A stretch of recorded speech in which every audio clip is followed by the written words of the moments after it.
Oi, I'm Cybr. We play D&D again today, but I really just kind of want to go over the, sort of dungeon setup that I did for this, because there's really only one thing that happened and it was pretty self-contained, but I think it might be a cool thing to go over. So last time the party had just set out with the goal of finding Nather Arpel and bringing him back to the Cerberus Assembly, back to Balin Post. And that was pretty much by the book, the Conviction Quest. But one thing that I really like about the Wildmount book and both of the Critical Role books is these are very bare bones skeletons that you can really fill in with whatever.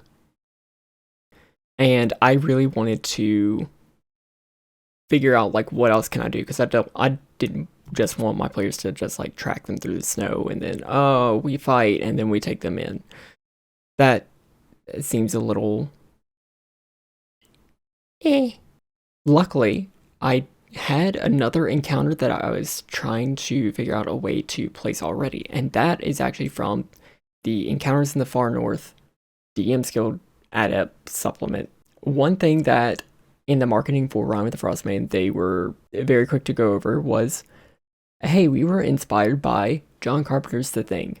And then in the adventure, there is the Black Cabin, which is has some nods to it, but there's never actually shape-shifting alien thing.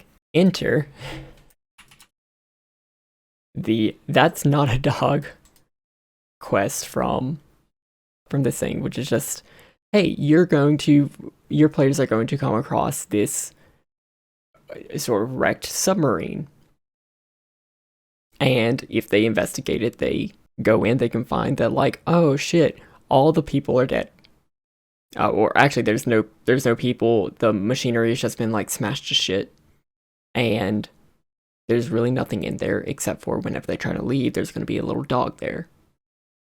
And once that dog is alone with people, it's going to turn into an Adia and attack and try to eat them.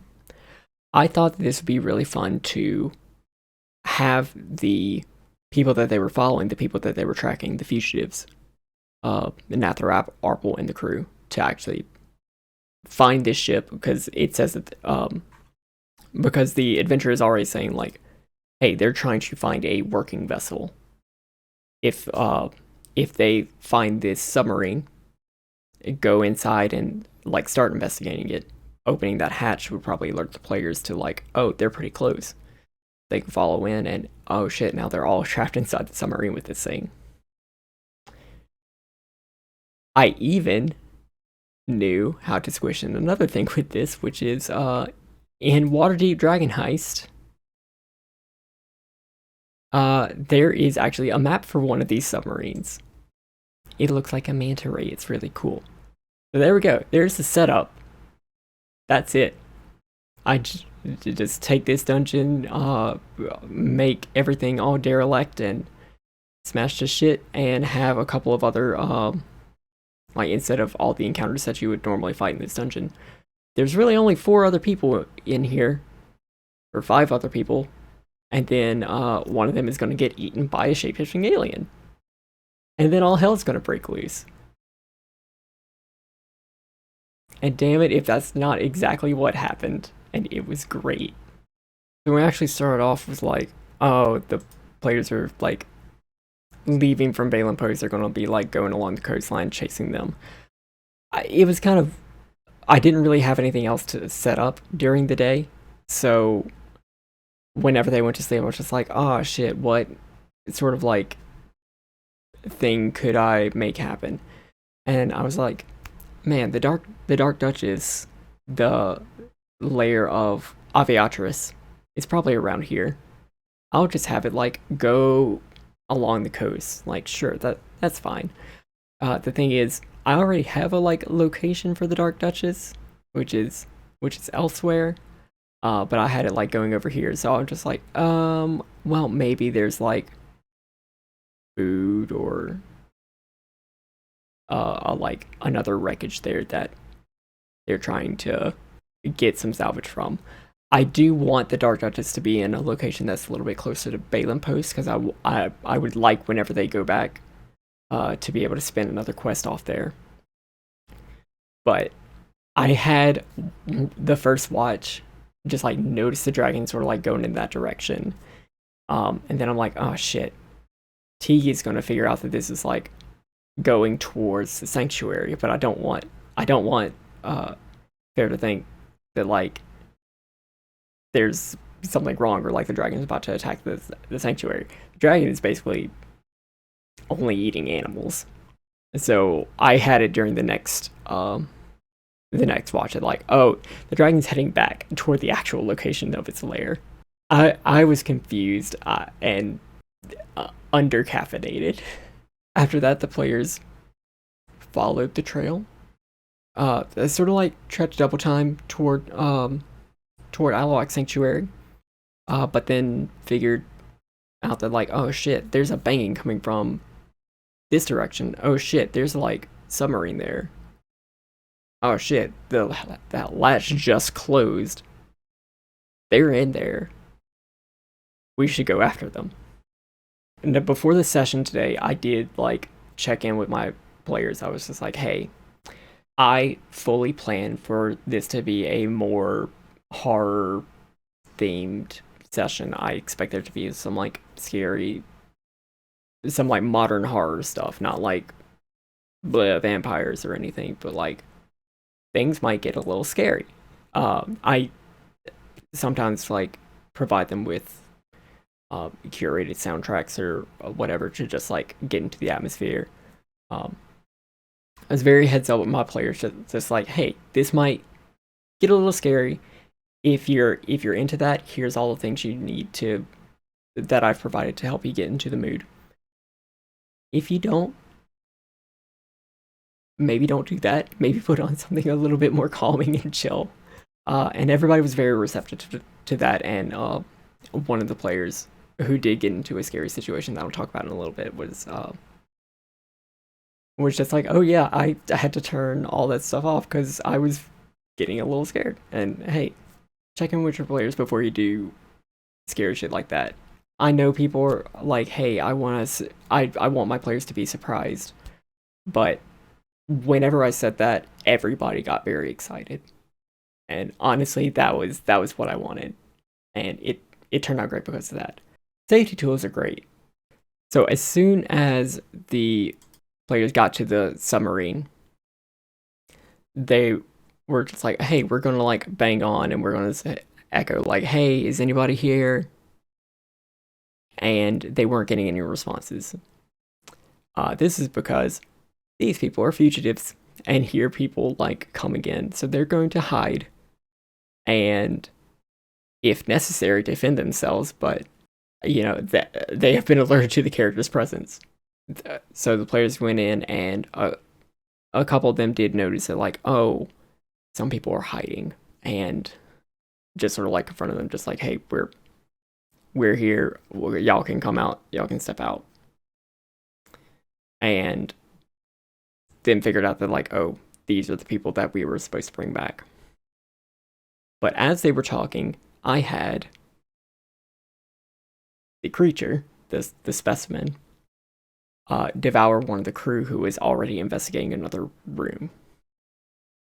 And so everyone just heard like a scream, a very loud feminine scream that started off shocked and then got wet.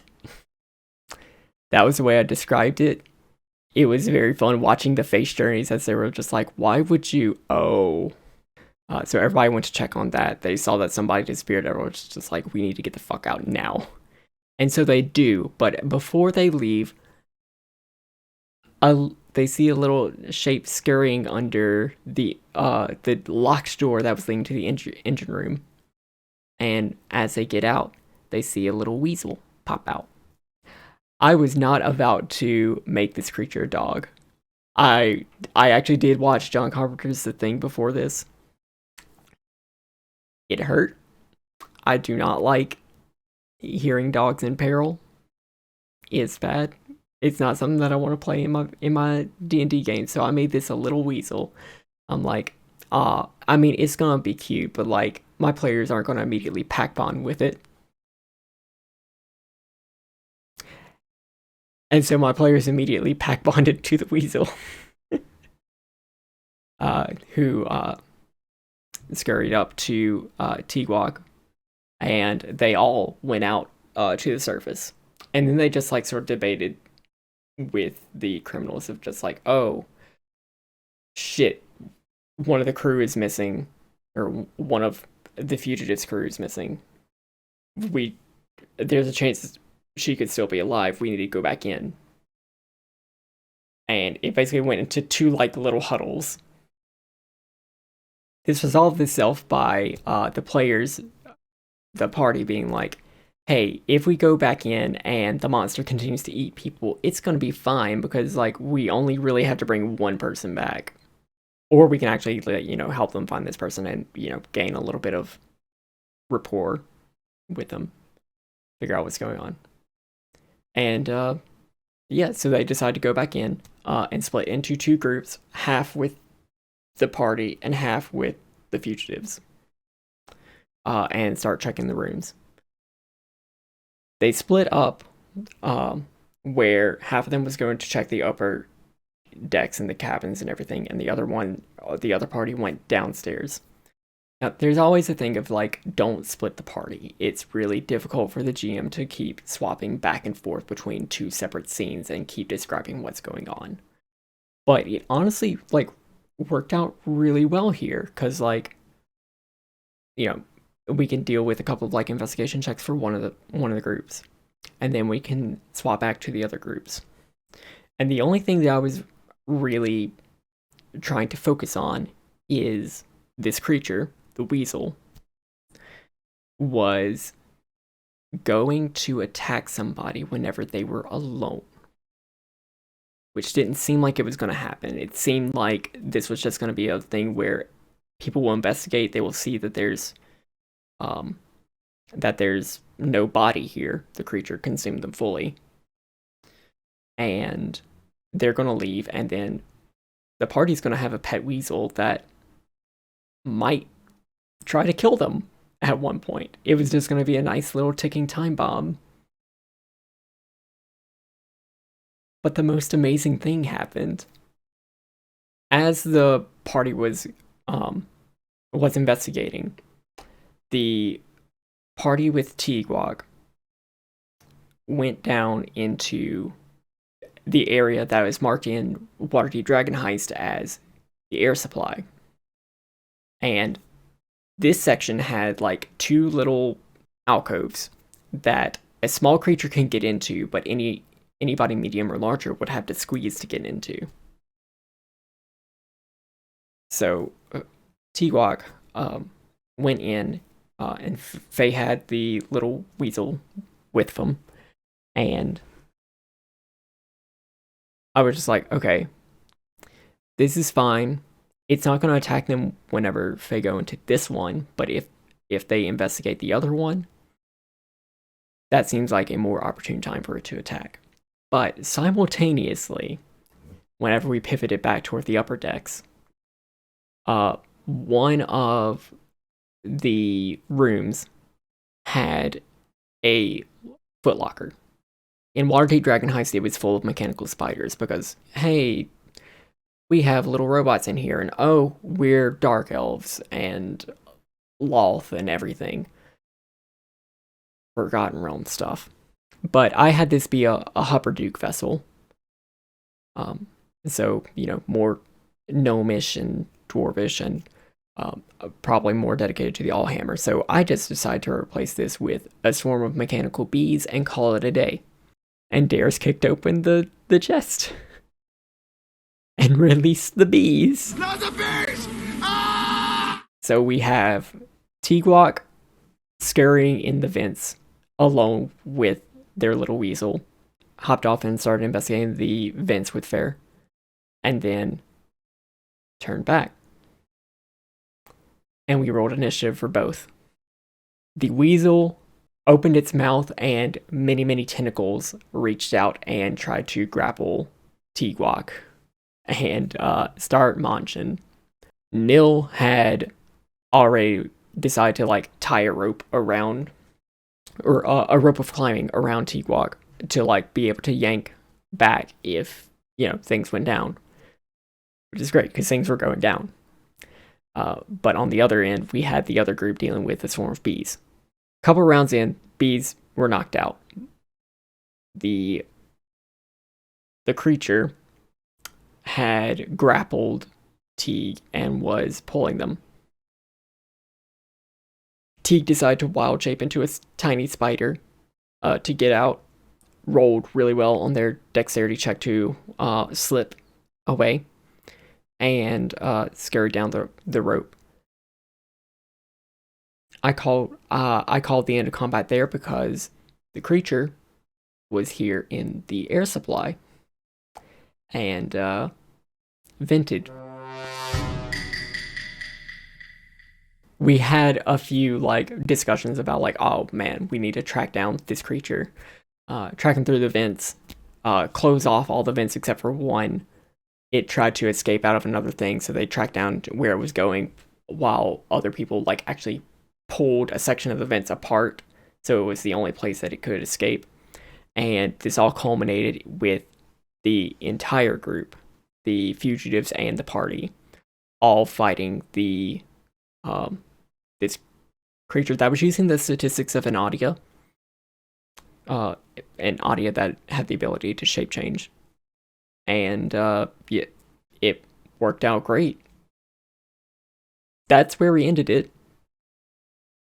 Next time we are going to actually go to the Black Cabin, which was supposed to be the thing tie-in, but they still need to wrap up how the what they're going to do with the fugitives, because Nathro is not in a place where he can fight the party, but he doesn't want to go back to the assembly. He has a sob story that maybe the party will be receptive to. I don't know. We'll see how it goes. There are also goodies on the vessel that the party can uncover. So, I would even absolutely allow the party to, over time, be able to fix up this ship and just like be able to explore Eiselcross with a submarine, because that'd be fucking cool. I don't know. We'll see how it goes. I hope that was helpful and coherent. I'm very tired. But we will have another one of these next time we play. Till then, bye.